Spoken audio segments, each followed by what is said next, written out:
E nós vamos dar sequência hoje. Domingo passado foi o Dia das Mães. Eu cheguei aqui, inclusive, já o culto em andamento. Estava lá com a minha mãe também lá no hospital.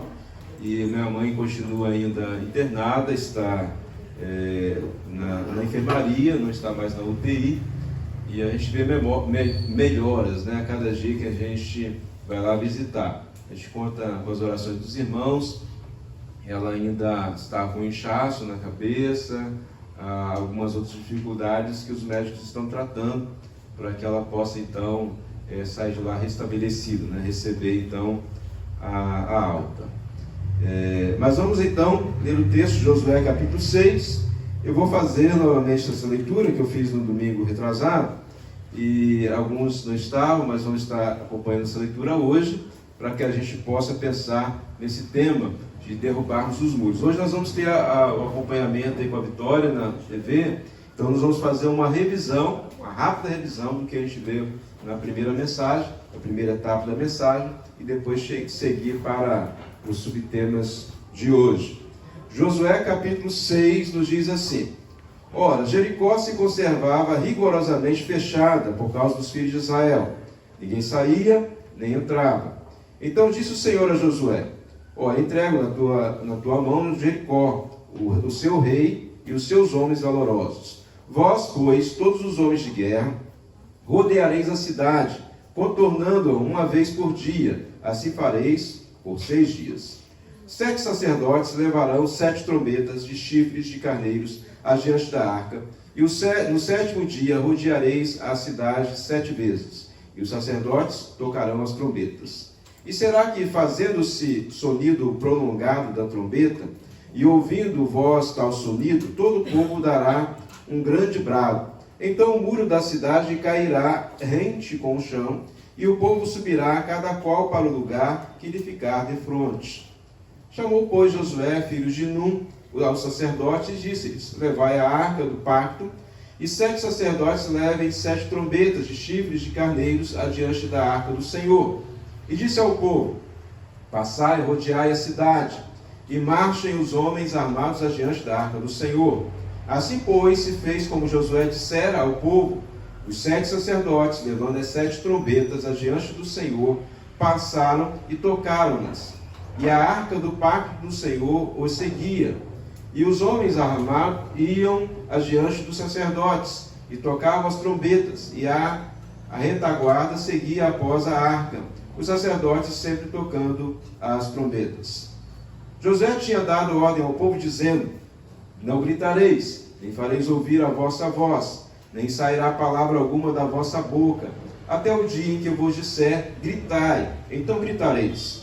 Assim fizeram a arca do Senhor rodear a cidade, contornando-a uma vez, e então entraram no arraial e ali passaram a noite. Josué levantou-se de madrugada, e os sacerdotes tomaram a arca do Senhor. Os 7 sacerdotes que levaram as 7 trombetas de chifres de carneiros adiante da arca do Senhor iam andando, tocando as trombetas, e os homens armados iam adiante deles, e a retaguarda seguia atrás da arca do Senhor, os sacerdotes sempre tocando as trombetas. E rodearam a cidade uma vez no 2º dia, e voltaram ao arraial. Assim fizeram por 6 dias. No 7º dia levantaram-se bem de madrugada, da mesma maneira rodearam a cidade 7 vezes. Somente naquele dia rodearam-na 7 vezes. E quando os sacerdotes pela 7ª vez tocaram as trombetas, disse Josué ao povo: Gritai, porque o Senhor vos entregou a cidade. A cidade, porém, com tudo quanto nela houver, será anátema ao Senhor. Somente a prostituta Raabe viverá, ela e todos os que com ela estiverem em casa, porquanto escondeu os mensageiros que enviamos. Mas quanto a vós, guardai-vos do anátema, para que depois de terdes feito tal, não tomeis dela coisa alguma, e não façais anátema o arraial de Israel e o perturbeis. Contudo, toda a prata, ouro e os vasos de bronze e de ferro são consagrados ao Senhor, irão para o tesouro do Senhor. Gritou, pois, o povo, e os sacerdotes tocaram as trombetas. Ouvindo o povo o sonido da trombeta, deu um grande brado, e o muro caiu rente com o chão, E o povo subiu à cidade, cada qual para o lugar que ele ficava defronte, e tomaram a cidade. E destruíram totalmente ao fio da espada tudo quanto havia na cidade, homem, mulher, menino, velho, bois, ovelhas, jumentos. Então disse Josué aos 2 homens que tinham espiado a terra: entrai na casa da prostituta, tirai-a dali, com tudo quanto tiver, como lhe prometestes, com juramento. Entraram, pois, os mancebos espias, e tiraram Raabe, seu pai, sua mãe, seus irmãos, e todos quantos lhe pertenciam. Trazendo todos os seus parentes, os puseram fora do arraial de Israel. A cidade, porém, tudo quanto havia nela queimaram a fogo, não somente a prata, o ouro, os vasos de bronze e de ferro, colocaram no tesouro da casa do Senhor. Assim Josué poupou a vida à prostituta Raabe, à família de seu pai e a todos quantos lhe pertenciam, e ela ficou habitando no meio de Israel até o dia de hoje, porquanto esconderam os mensageiros que Josué tinha enviado a espiar a Jericó.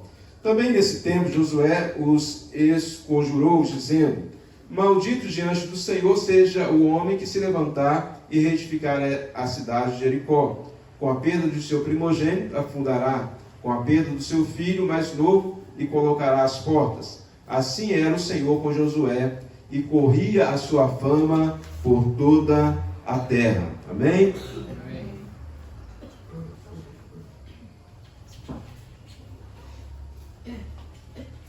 Glória a Deus. Nós vimos que Jericó era a cidade estratégica, para o povo de Israel entrar e conquistar a terra de Canaã, que era direito deles, era uma terra que tinha sido invadida, e Deus vai levar, através de Josué, o povo à sua terra prometida. Havia, no entanto, um grande desafio, muito comum naquela época: os muros de Jericó. Muralhas que eram construídas exatamente para se defender da guerra, do inimigo que viesse e tudo mais. E os muros não eram como esses que nós temos hoje, feitos aí de tijolo, de 10 centímetros, de 15 centímetros, de 20 centímetros de espessura. Os irmãos terem ideia, o texto vai dizer que Raabe tinha uma casa de prostituição em cima do muro. Então você tinha casas em cima de um muro. Eram muros de pedras, muros bem largos, que eram colocados para proteção contra o inimigo. Não era um desafio qualquer, era um grande desafio derrubar aquele muro. Quando nós derrubamos os muros, esse muro aqui, por exemplo, da lateral, não foi tanto desafio. Por quê? Porque veio a máquina. E a máquina veio lá e derrubou tudo, porque era um muro firme, feito de lajota. Agora você imagina derrubar um muro como esse. Geralmente as máquinas manuais da época, elas com muitas tentativas não conseguiam derrubar um muro como esse. Era algo sobrenatural que precisava acontecer. Também na família, nos nossos relacionamentos, é da mesma maneira. Eu costumo aconselhar casais, e às vezes olho para a vida do marido, da esposa, e eles estão olhando um para o outro e vem um grande muro entre eles, que parece para eles intransponível. Eles falam: não tem jeito. O jeito é o divórcio, o jeito é a separação, não consigo conviver mais. As situações de pais e filhos que são também dessa maneira, relacionamentos familiares, cujos muros que estão lá se mostram tão gigantes, tão fortes, que a única opção que a família vê é desistir, é entregar os pontos. Então nós fizemos a pergunta no domingo passado, o seguinte: existem muros em nossos relacionamentos familiares? E as respostas os irmãos lembram bem, né? Sim ou não? Pode falar. Sim. Existem muros em nossos relacionamentos familiares. Todos os relacionamentos familiares têm muros. Mas nem todos esses muros são muros bons, ruins, melhor dizendo. Há muros que são criados, por exemplo, para, diga comigo, proteção. Vai passando, Vitória. Privacidade, preservação, propriedade e pessoalidade. Então os muros, eles têm essas características, eles são importantes para proteger, para gerar privacidade, para preservar aquela propriedade e para também trazer uma certa pessoalidade. Ou seja, todo mundo sabe que aqui nessa casa mora fulano de tal, porque é um muro tal, um muro amarelo, é um muro assim e assado. Então nós já vimos que muros podem ser bons. E eles são necessários na nossa vida, na nossa caminhada, inclusive na batalha contra o inimigo. Porém, nós podemos ver que há muros que são erguidos para quê? Falem comigo aí. Batalhas, barreiras, barragens, blindagem, bloqueios. E isso também pode ser bom ou pode ser ruim. Da maneira como que nós utilizarmos isso, né? As batalhas, elas fazem parte da vida. Agora, quando o inimigo não é Satanás, quando o inimigo é o nosso cônjuge, há um problema nesse muro. Quando nós erguemos muros para batalhas contra o nosso cônjuge, que geram barreiras, que geram barragens, né, porque não deixam fluir o Espírito Santo, que geram bloqueios nos nossos relacionamentos. Quando nós erguemos muros assim, eles são prejudiciais. E aí o que acontece? Esses muros, eles geram o quê? Esses muros erguidos com propósitos errados favorecem o quê? Falem comigo aí. Individualismo, indiferença, intolerância, incompreensão, isolamento, infidelidade, insensatez. Agora fala só os 7 I's comigo, só os I's, hein? Vamos de novo? I quer dizer que não é bom, não é verdade? Não é assim que a gente fala? Esse negócio não é bom. Individualismo, indiferença, intolerância, incompreensão, isolamento, infidelidade, essas coisas, insensatez, essas coisas não são boas nos nossos relacionamentos e podem ser gerados por esses muros. Pode passar, Vitória. Esses muros geram o quê? Fale comigo aí.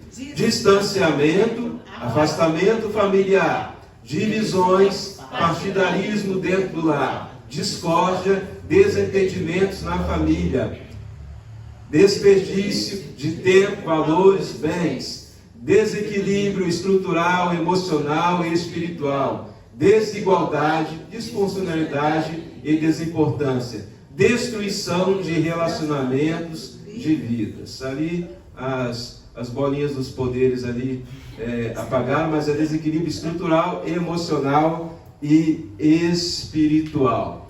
Então, esses muros geram essas coisas dentro dos nossos relacionamentos. Mas isso nós já vimos aí no domingo passado, quando nós trabalhamos aí essa ideia. O que eu quero ver com os irmãos hoje? 3 coisas. As primeiras das 3 são essas 3 aí. As 3 matérias-primas deste mundo. A primeira delas, as decepções. Decepções constroem muros. O que são decepções? São traumas, são desapontamentos, são corações feridos por causa de traição, traumas às vezes da infância, abusos. Irmãos, a gente tem que ter muito cuidado hoje, cuidado com os nossos filhos, né? A gente tem às vezes conversado sobre isso. Às vezes aquele homem da van que leva para a escola, que a gente nunca desconfia, mas pode ser um abusador. Às vezes aquela pessoa que é tão carinhosa com crianças, que dá o docinho, que chama, é carinhosa, mas tem uma má intenção atrás. Nós pais precisamos ter muito cuidado com isso. Porque um trauma na infância faz crescer muros, barreiras, bloqueios, que podem ir por toda uma vida. E muitas vezes vai precisar de uma ajuda psicológica, de uma libertação,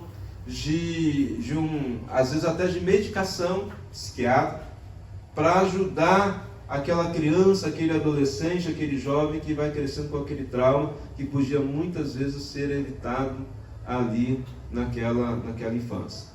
Certa vez trabalhamos com a família, o casal, já citei isso aqui em outro momento na igreja, em que a jovem não conseguia ter relações com seu esposo. E ao investigar a situação, descobriu-se que ela tinha sido abusada na infância pelo tio. E aí então, na conversa com o tio, e o tio desabou, chorou, reconheceu o pecado que ele tinha cometido contra a sua sobrinha. Mas colocou algo mais. que ele também tinha sido abusado em toda a infância pelo pai. Todos eram de igreja.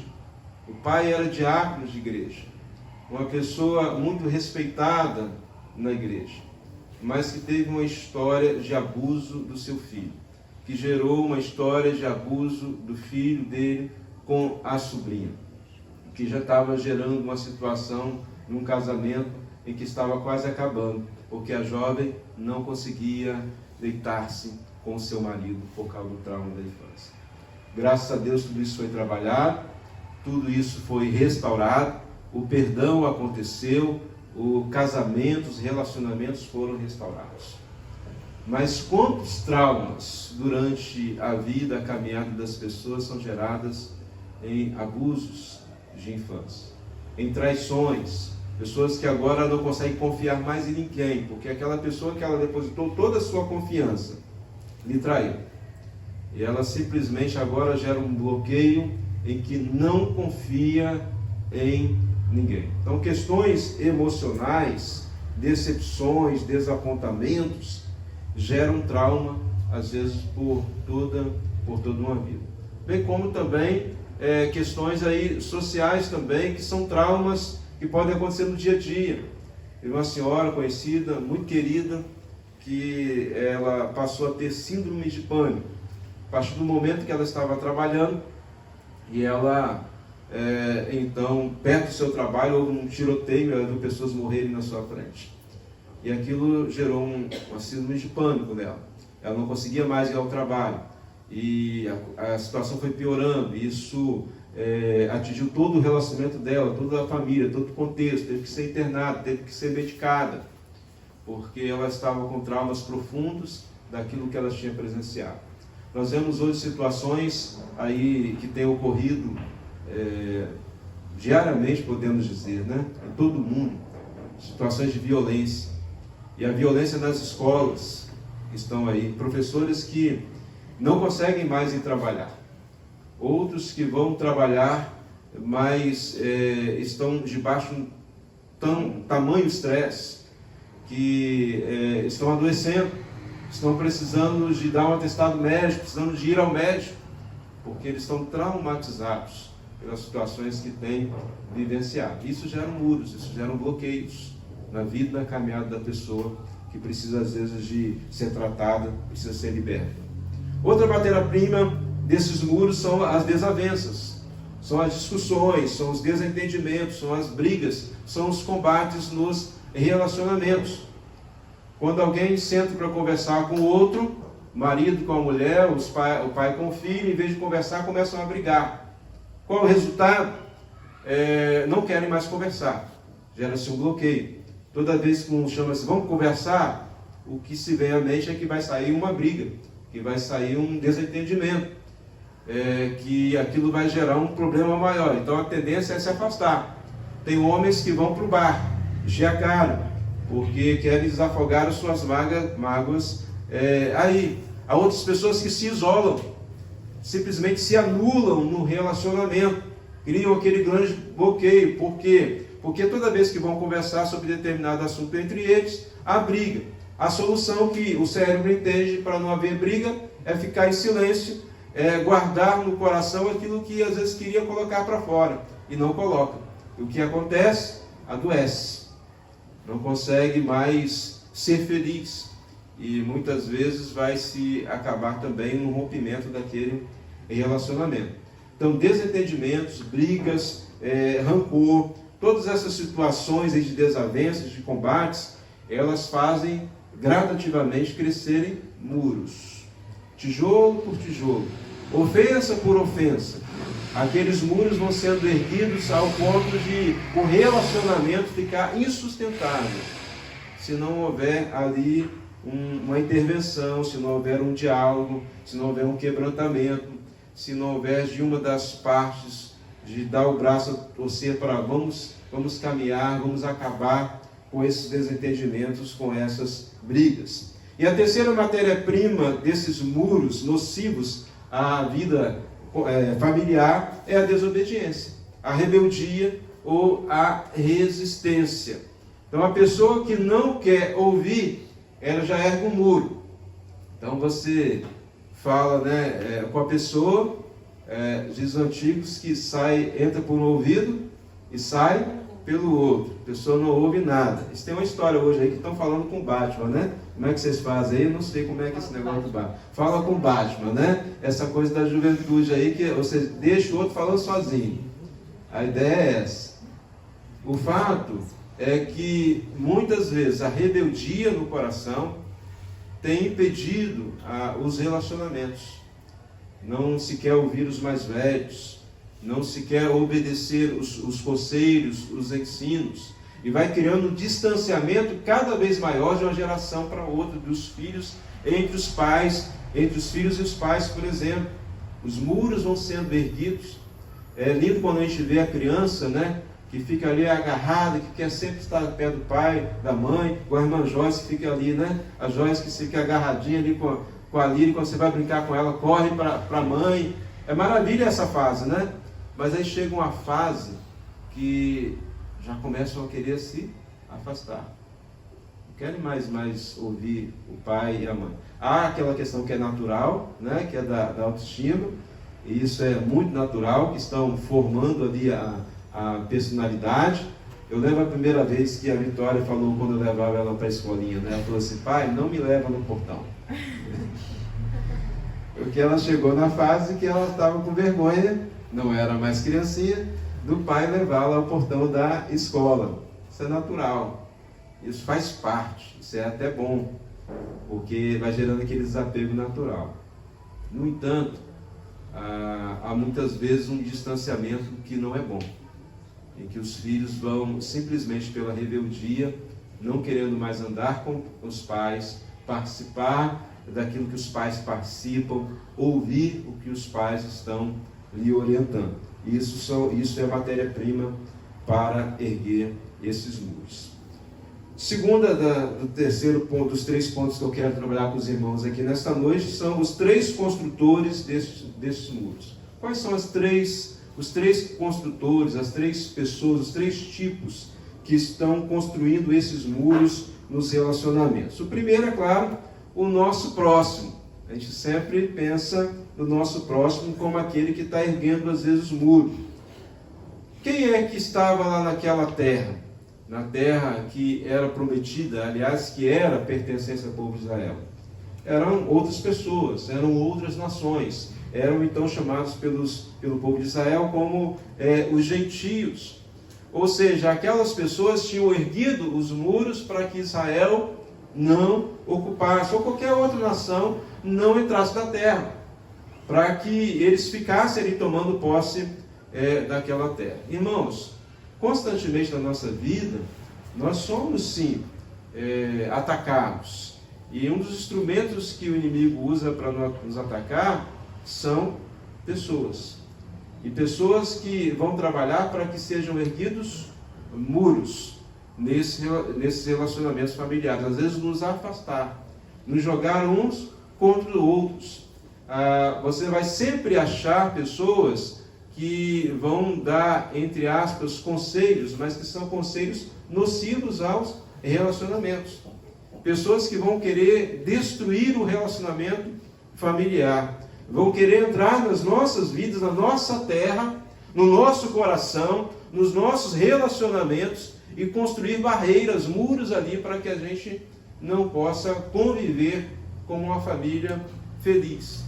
Certa vez estava assistindo um programa de televisão, que é um tipo que eu não costumo assistir, que é sensacionalista, mas eu estava nesse canal e o tema me interessou, achei interessante, quando eu vi lá a mulher falar, gritar para a outra assim: larga esse marido, larga esse homem. Era o conselho que ela estava dando ali numa coisa de...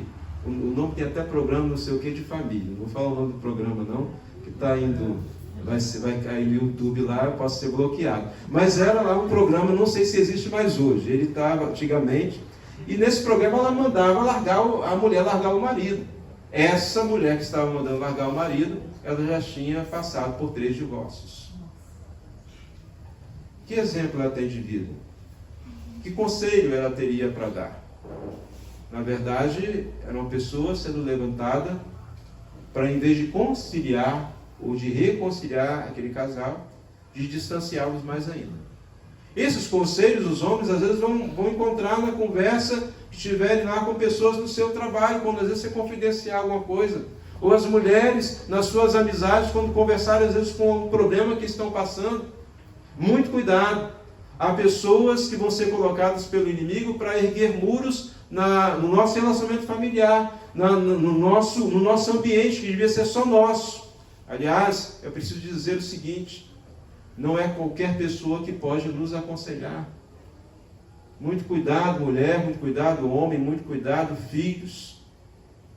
Quando você acha que qualquer ouvido pode te ouvir, e que às vezes vai espalhar o seu problema para outras pessoas, ou que às vezes vai te dar um conselho que não é um bom conselho, ou que às vezes vai se aproveitar daquilo que você está falando, para usar aquilo contra você ou para prejudicar a sua família. Então, muito cuidado com isso. Se você precisa de alguém para desabafar, primeiro, você não precisa desabafar com todo mundo. Você precisa buscar uma, no máximo duas pessoas que possam ser conselheiros seus. Pessoas idôneas, pessoas com experiência, pessoas com exemplo de vida.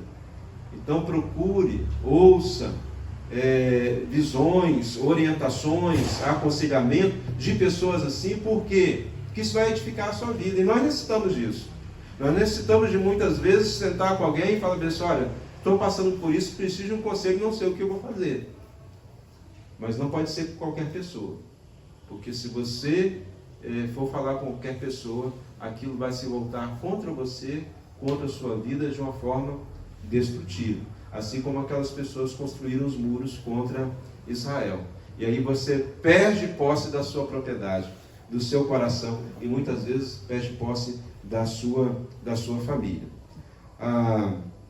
O segundo construtor desse muro é o inimigo de nossas almas, Satanás. Aquele povo era chamado de inimigo do povo de Deus. E nós sabemos que é o inimigo da nossa vida. Ele veio roubar, matar e destruir. O diabo quer fazer isso.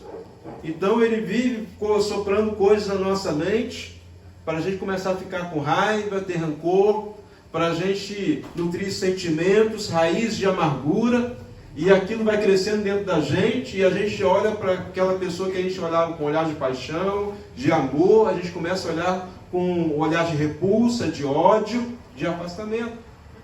Porque o inimigo trabalha assim.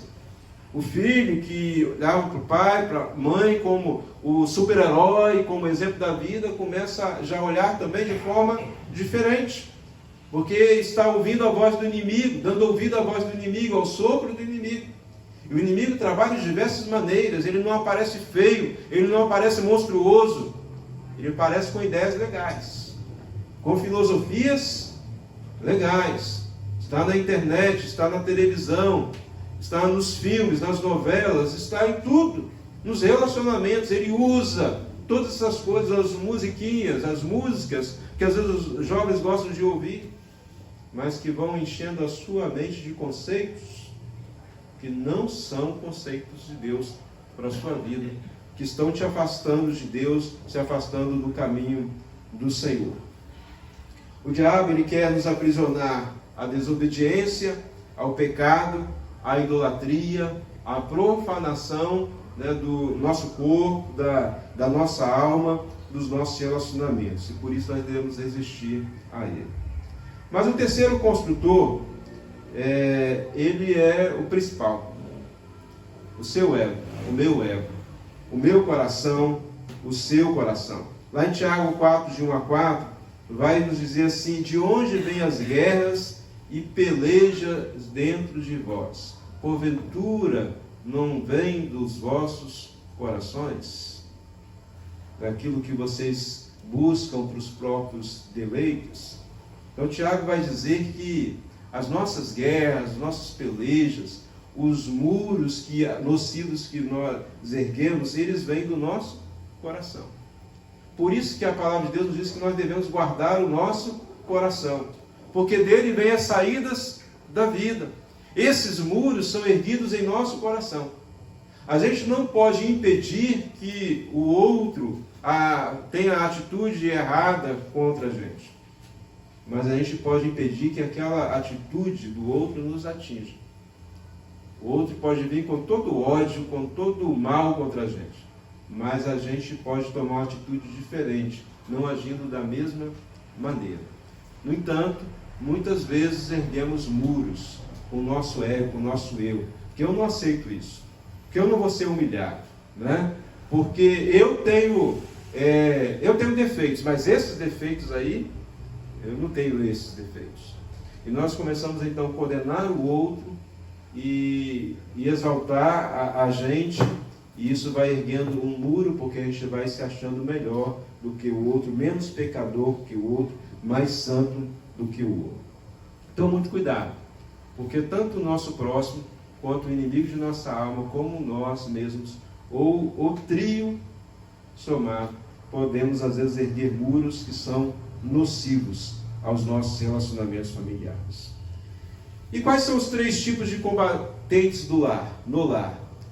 Os 3 tipos que vão derrubar esses muros. Os muros existem nos nossos relacionamentos, mas nós precisamos derrubar esses muros. E quem são os combatentes? O texto que nós lemos vai nos mostrar 3 tipos. Primeiro, os salvos.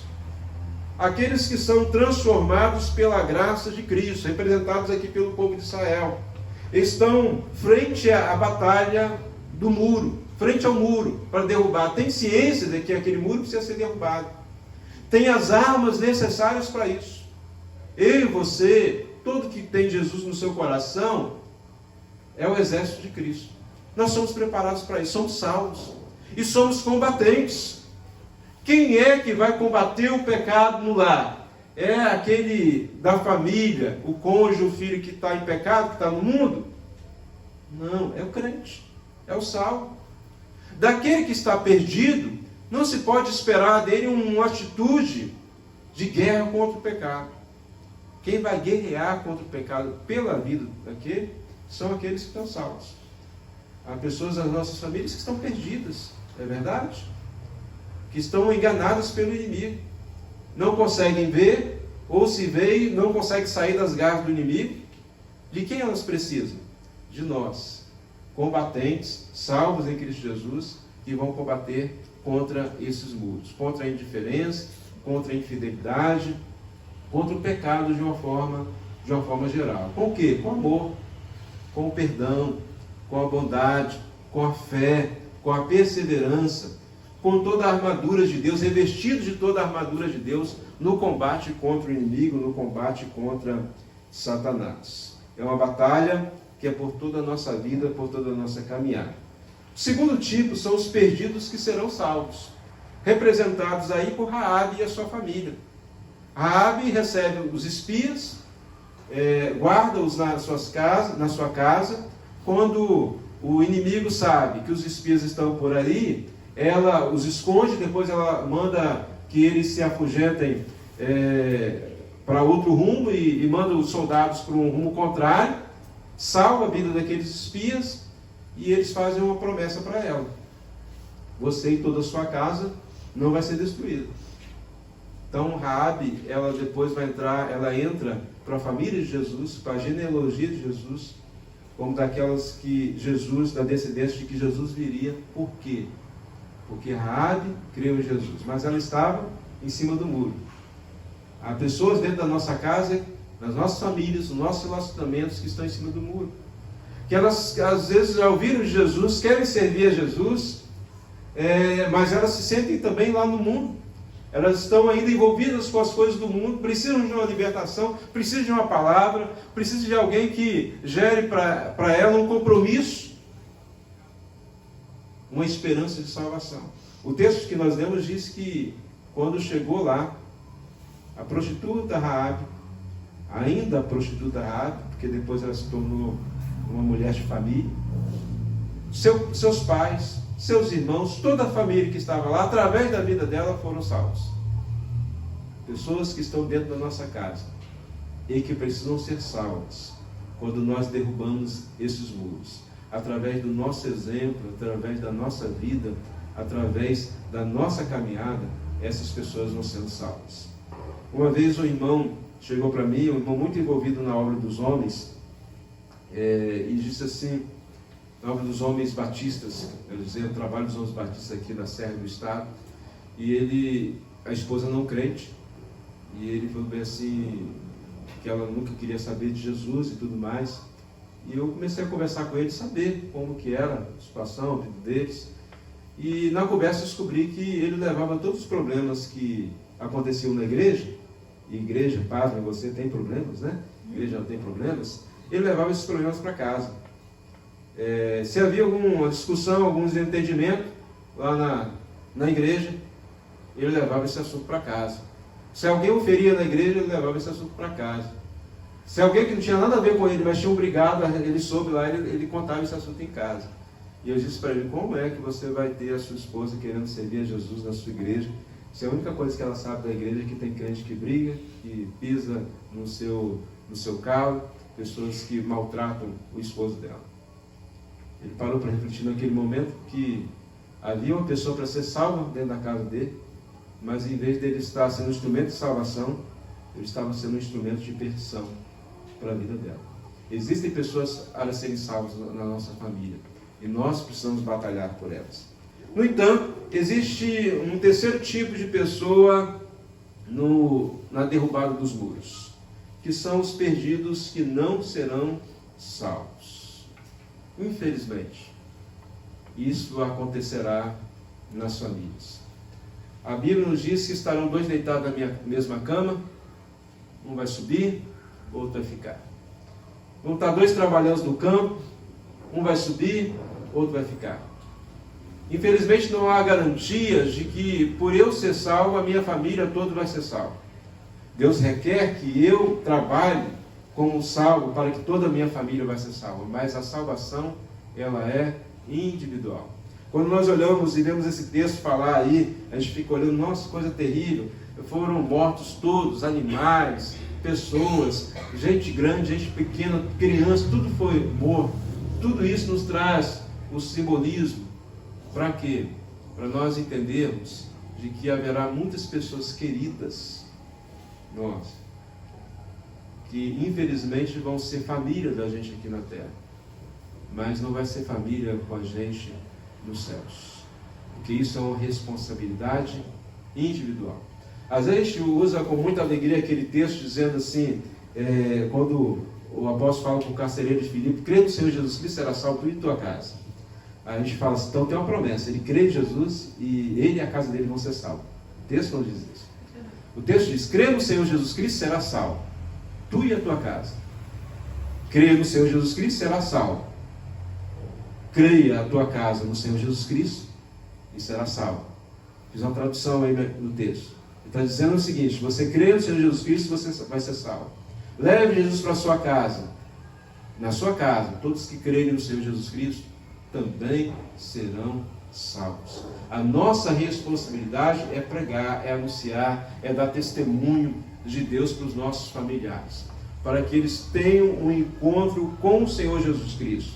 No entanto, a salvação é individual, porque atrás desses muros que são erguidos, há muitas pessoas que não se rendem, muitas pessoas que resistem, não querem ouvir a palavra de Deus. Essa é a grande verdade. Portanto, eu quero concluir a mensagem dessa noite. Nós vamos finalizá-la no seu total no próximo domingo, se assim Deus quiser, mas dizendo para os irmãos que a gente precisa fazer o quê? A gente precisa trabalhar essas matérias-primas da construção do muro para que elas não existam, ou para que elas sejam trabalhadas em nós para construir bons muros. As decepções do passado, os traumas, podem se transformar para nós como experiências para ajudarmos outras pessoas, para serem muros sim de defesa, mas não de bloqueio nos nossos relacionamentos. As desavenças nós precisamos tirar do nosso meio, como diz o hino que nós cantamos, desavenças e rancores, né? Que a gente deve lançar para longe de nós todas as desavenças, todos os rancores. E a desobediência e a rebeldia, que é a matéria-prima para a construção dos muros nocivos, precisam ser trocadas pela obediência, pela submissão no lar. E que nós não sejamos construtores desse mundo, que não permitamos que o nosso próximo, as pessoas que estão ao nosso redor, venham influenciar negativamente a nossa família. Que o inimigo ache brecha para construir muros nocivos no nosso lar, e que não seja o nosso coração uma terra propícia para a construção desses tipos de muros. E que no combate do lar, nós sejamos aqueles salvos, combatendo para derrubar os muros, dando testemunho do Evangelho, para que aqueles que não são salvos sejam salvos, a fim de que todos tenham oportunidade. E mesmo se alguns de nós, nos nossos relacionamentos, forem perdidos, não forem para os céus, não poderão dizer que foram perdidos porque não lhe falaram de Jesus, não lhe testemunharam de Jesus, porque damos o melhor para eles. Que Deus abençoe as nossas famílias, que Deus abençoe as nossas casas, que os muros nocivos aos nossos relacionamentos venham cair por terra, que nós possamos erguer muros que venham proteger a família. Amém? Pai, obrigado pela Tua palavra aos nossos corações nessa noite.